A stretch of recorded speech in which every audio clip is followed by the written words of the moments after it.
ஆண்டவராகிய இயேசுவின் நாமத்தினாலே இந்த காலை வேளையில் கூட உங்களை யாவரையும் வாழ்த்துகிறேன். கர்த்தர் உங்களை ஆசீர்வதிப்பாராக. இந்த நாளிலே கூட ரோமர் 8ஆம் அதிகாரம் 25ஆம் வசனத்தை கூட வாசித்து தியானிக்கலாம். நாம் காணாததை நம்பினோம் ஆகில் அது வருகிறதற்கு பொறுமையோடே காத்திருப்போம். மிக அருமையான வேத வசனம். இங்கே வேத வசனத்தில் கூட பொறுமையோடே காத்திருப்போம் என்று சொல்லப்பட்டிருக்கிறோம். மெய்யாகவே நாம் தேவனிடத்தில் ஆசீர்வாதத்தை பெற்றுக்கொள்வதற்கு நாம் பொறுமையோடே காத்திருக்க வேண்டும்.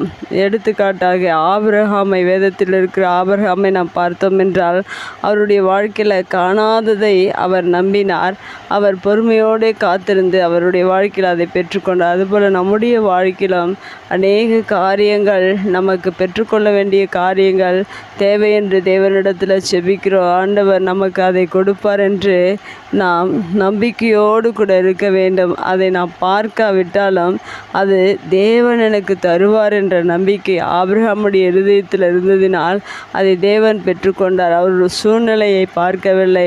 எந்த ஒரு காரியத்தையும், அவர் சுற்றியுள்ள எந்த காரியத்தையும் எதிர்பாராதபடி தேவனுடைய வார்த்தையின் மேலே அவர் விசுவாசம் வைத்ததினால், நம்பிக்கை வைத்ததினால் அவர் பொறுமையோடு காத்திருந்து அந்த ஆசீர்வாதத்தை பெற்றுக்கொண்டார். ஏனென்றால் தேவன் அவரை அதிகமாக நேசித்தார். தேவனுக்கு அவர் கீழ்ப்படிந்தார். அவர் தேவன் மீது வைத்திருந்த நம்பிக்கை அப்படிப்பட்டதாக இருந்தது. அதுபோல் உங்களுடைய வாழ்க்கையிலும் ஒருவேளை காணாததை நீங்கள் நம்புவீர்கள் என்றால் உங்களுடைய வாழ்க்கையிலும் தேவன் அதை கொடுக்கிறவராக இருக்கிறார். அதை பெற்றுக்கொள்ள முடியும். ஏனென்றால் நாம் அது வருகிறதற்கு பொறுமையோடே காத்திருக்க வேண்டும். ஆனால் இந்த உலகத்தில் தேவன் சொல்லுகிற வார்த்தை அநேகம் உண்டு, வாக்குத்தத்தங்கள் உண்டு. ஆண்டவர் நம்மை ஒவ்வொரு நாளும் அநேக வாக்குத்தத்தங்களினால் நம்மை ஆசீர்வதித்திருக்கிறார். வேதத்தில் அநேக வாக்குத்தத்தங்கள் உண்டு.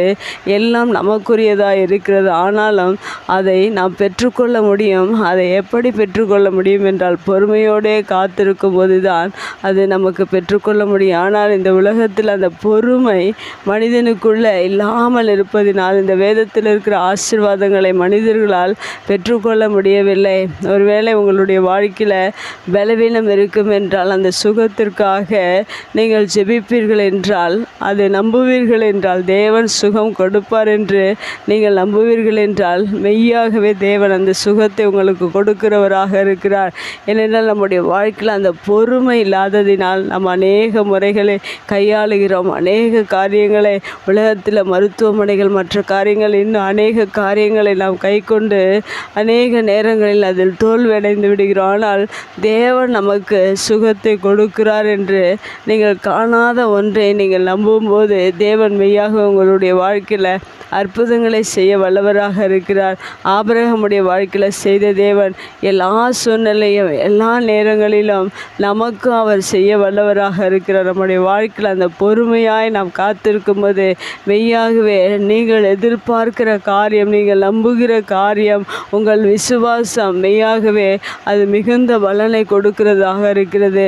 நீங்கள் இந்த வேத வசனத்தில் சொல்லியிருக்கிற பிரகாரம் பொறுமையோடு காத்திருங்கள். எந்த காரியமாக, சுகமாக இருந்தாலும், தேவையாக இருந்தாலும், எந்த காரியமாக இருந்தாலும் தேவன் உங்களுடைய வாழ்க்கையில் கொடுத்து உங்களை ஆசீர்வதிக்க வல்லவராக இருக்கிறார். ஏனென்றால் ஆபிரகாமுடைய வாழ்க்கையில் தேவன் கொடுத்த ஆசீர்வாதத்தை போல உங்களுடைய வாழ்க்கையிலும் தேவன் ஆசீர்வாதத்தை கொடுக்க வல்லவராக இருக்கிறார். நாம் அவரிடத்தில் நாம் பெற்றுக்கொள்வோம் என்று விசுவாசம் உங்களுக்குள்ள இருக்க வேண்டும். பொறுமையோடு காத்திருக்க வேண்டும்.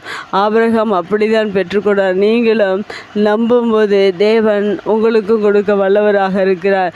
மிகவும் முக்கியமான காரியம் என்னவென்றால் பொறுமையோடு நீங்கள் காத்திருக்க வேண்டும். ஆபிரகாமுடைய வாழ்க்கையில் அவர் பொறுமையோடு காத்திருந்தார். நாமும் காத்திருந்து பெற்றுக்கொள்வோம். கர்த்தர் நம்மை ஆசீர்வதிப்பார். கண்களை மூடி ஜெபிக்கலாம். எங்கள் அன்பு தகப்பனே, இந்த அருமையான வார்த்தைக்காக நன்றி செலுத்துகிறோம். நாங்கள் காணாததை நம்பி எங்களுடைய வாழ்க்கையில் அநேக ஆசீர்வாதங்களை பெற்றுக்கொள்ள நீர் எங்களை இந்த வார்த்தையின் மூலம் தகுதிப்படுத்தினதற்காக நன்றி செலுத்தினோம். அதை நாங்கள் ஆபிரகாம் பொறுமையோடு காத்திருந்து நீர் கொடுத்த ஆசீர்வாதத்தை பெற்றுக்கொண்டது போல நாங்கள் எங்களுடைய வாழ்க்கையில் எந்த ஆசீர்வாதத்தை நாங்கள் நம்பி காத்திருக்கிறோமோ பொறுமையோடு அதை நாங்களும் பெற்றுக்கொள்ள நீர் உதவி செய்ததற்காக நன்றி செலுத்துகிறோம். இயேசுவின் நாமத்தில் ஜெபங்களும் நல்ல பிதாவே, ஆமேன்.